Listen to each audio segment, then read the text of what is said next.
புதுச்சேரி புதிய பஸ் நிலையத்திற்கு பிரதமர் மோடி பெயர் சூட்ட வேண்டுமென வலியுறுத்தி பாரதிய ஜனதா எம்எல்ஏ ஜான்குமார் தலைமையில் சட்டசபை நோக்கி பேரணி நடைபெற்றது.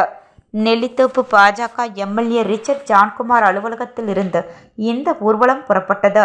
சிவசங்கரன் எம்எல்ஏ, பாஜக மாநில பொதுச் செயலாளர் மோகன்குமார், நெல்லித்தோப்பு தொகுதி பாஜக தலைவர் விஜயராஜ், முதலியார்பேட்டை மார்பல் குமார், முருகன் மூர்த்தி உட்பட சுமார் 2000 பேர் பேரணியில் கலந்து கொண்டனர்.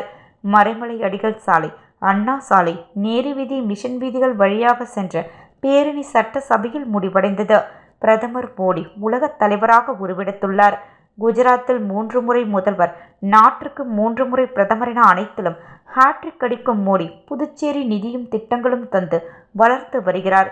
ஸ்மார்ட் சிட்டி திட்டத்தின் கீழ் புதுச்சேரியை பொலிவுறு நகரமாக மாற்றியுள்ளார்.